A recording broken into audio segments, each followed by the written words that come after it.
Just remind me why you started in the first place. Uh, I was a bit saggy and fat and a bit sad.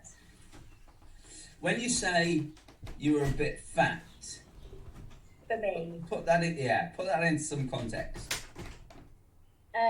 So I had been used to being very trim and very athletic, and I had some nice clothes because I also used to have a job to go to.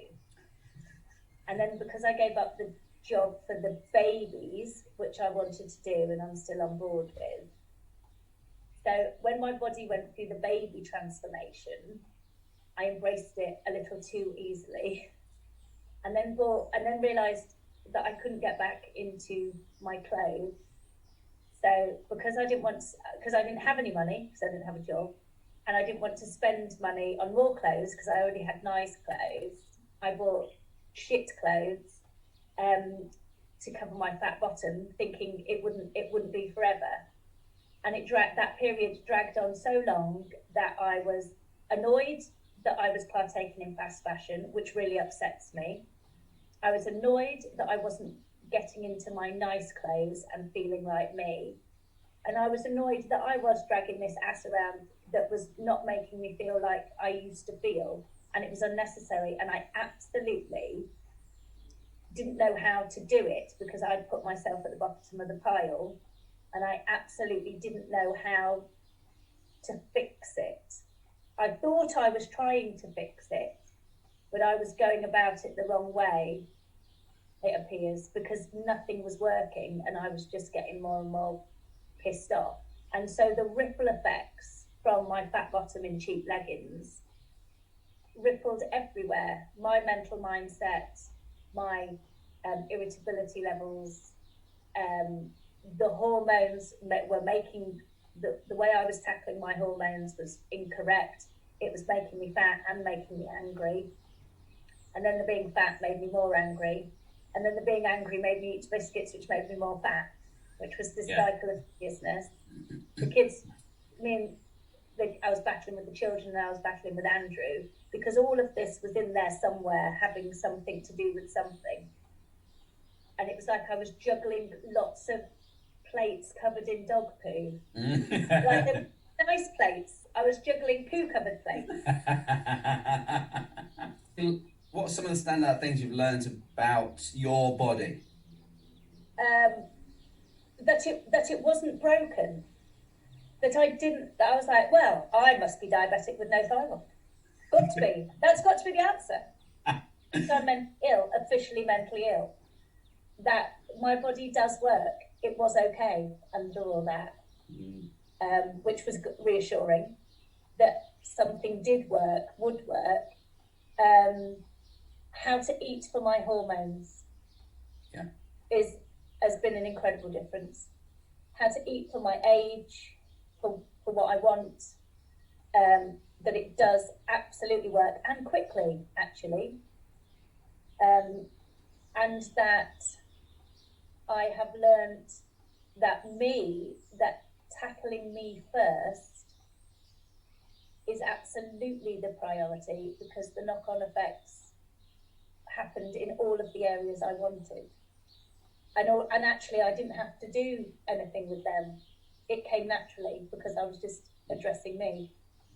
The getting on with the kids and the communicating with them and with Andrew came naturally because I was just addressing me. That's amazing. That's amazing. Taking out that crappy old gear. Yeah. That little Primark leggings have been boosted. So I know well, you mentioned yesterday about people have been asking you, have you finished yet? And you were sort of saying, well, I don't know, I'm just carrying on. Do you see it? Do you see it as something that you can sustain long term? Yes, absolutely. Like the 80-20. But absolutely, because I have been doing without thought now. It's the 80-20, and it's nice when people talk about, oh, do you want a glass of wine? Or on a Sunday dinner, are you going to eat a roast potato? And they look at me like that, and I'm like, yeah, I'm going to have a roast potato and I'm going to have a glass of wine. And I'm not going to freak out about it because I can live like that. If you told me I was never, ever, ever, ever, ever allowed to eat those things ever again, I'm like, what's the point? I'm going to kill myself. But because I've seen it works, I want to eat cleanly at least 80% of the time because of what it does is very important to me. So I actually want, it's not you telling me to eat cleanly. I want to eat cleanly 80% of the time because I need to feel the way it makes me feel. Yeah. And then it also means that when I do have a bit of chocolate, have some wine, roast potatoes on a Sunday, I actually really enjoy them. And Monday doesn't feel like self-loathing. I don't feel guilty on a Sunday. I don't try and hide it. I don't try and eat a sneaky dairy milk away from anybody because they'll go, aren't you on your plan? I'm like, yeah, I am on my plan forever. And it means today I eat chocolate. Yeah. And so it's completely sustainable. And it's interesting. Like, I want to keep reading about and learning about hormones and foods because I was already very interested anyway, as you know, which is why everything you talk about caught my interest because I was already dancing on the periphery of these things. The main crux of the program is all about how you're able to manipulate your own mind in a way that is conducive to your health and what you want to achieve. Yeah. So when you become more aware of how you can manipulate those thoughts going through your head, and it's no longer a struggle, it becomes easy. It does. And it's no longer something that you have to spend the majority of your energy chasing or thinking about or worrying about. That's it. I think about myself, how I feel, whether I fit in my trousers, whether or not to eat something, less than I did before I was doing the program. Yeah. Because now I just do that and it's very natural and I have more headspace to think about lots of lovely things. So it's weird, even though I have dedicated 3 months and all of my money, and all of Andrew's skills to talk about it, I actually think about it less. Yeah. And it's that vision statement aspect. I know it off by heart. I don't need to read it. I actually have a chat with Becky, that Becky, as I walk the dog. I see her and I can just call her up anytime and we chat.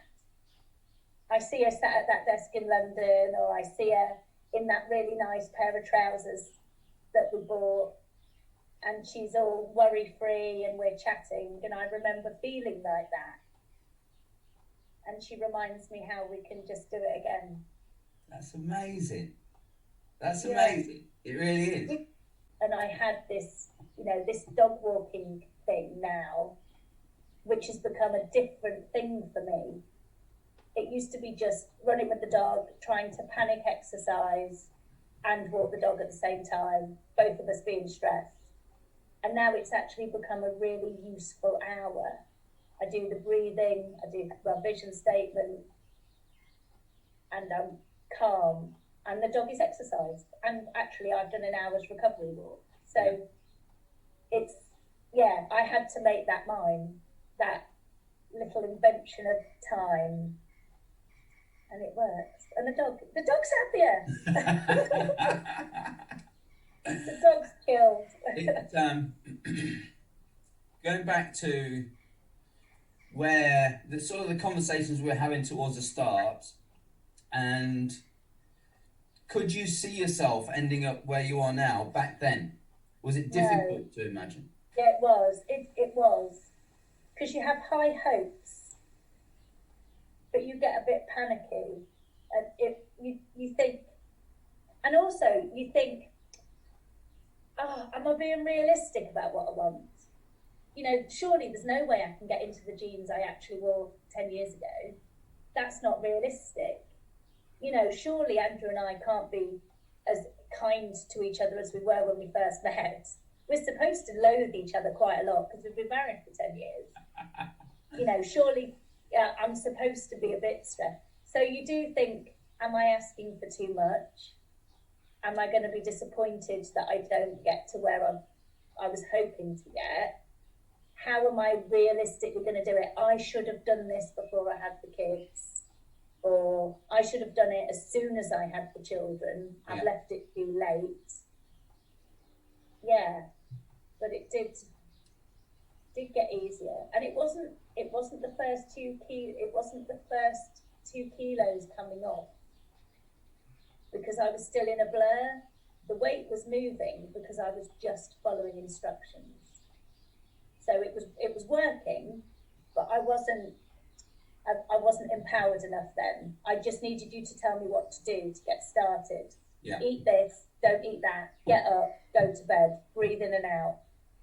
I just needed you to military march me on my way. I wasn't an active participant, if you know what I mean. Absolutely, yeah. But I needed you to do that. And so it wasn't the first 3 kilos that convinced me. It was actually when, I think it was something happened and I just reacted completely differently. And I was a bit chilled. And then we had that lovely chat about the breathing, and I did breathing with the thing. And then 2 or 3 things happened in a week. And actually the week went really well. And I thought, oh, now I see how it's all come together. And then I'd completely forgotten about worrying about my bottom. And then I put some trousers on and thought, oh, when did that happen? That actually stuck up on me that I could fit into those trousers. And someone said, bloody hell. And I was like, oh yeah, I'd almost forgotten that I was getting slimmer at the same time, because it just became more important about my headspace. And I would look in the mirror and say, I used to look in the mirror and I turned into my mother. She used to do this, you know, like she'd be in the mirror for out like that. And she'd go, oh, I look tired. Oh, I look old. And I'd started doing that. And I actually looked in the mirror, I was like, oh, my eyes look bright, don't they? And I was like, oh, glowing. Oh, that's soft, yeah. And I actually just looked in the mirror and thought, you look perky today. That's fantastic. That's fantastic. Yeah. 9 times out of 10, when I work with women, they want to lose weight. And what happens partway through that journey over the 3 months is the weight no longer becomes the thing. The focus is shifted and the emphasis is on self, because relationships improve, you feel a sense of calmness. I don't really like to use the word control, but it sort of encapsulates how it feels. Yeah. And then something happens, like you just said, you put something on and you think, oh my goodness, I'm actually losing weight. My body's actually changing. So it's no surprise that you've gone through that, but it's absolutely down to you and your acceptance that the important thing in the whole process is making the switch in understanding as to, if I'm happy, I can be myself, but I can also be the mum I want to be, the friend and partner and wife I want to be with Andrew, how I can support, and that ripple effect just keeps going out. But ultimately it's about me, and not having that guilt associated with doing something for yourself, because you recognize that in order to help everyone else around you better, then you've got to have a focus on yourself. Yeah, absolutely. So it's I'm super chuffed. I really am. Oh, it's so good.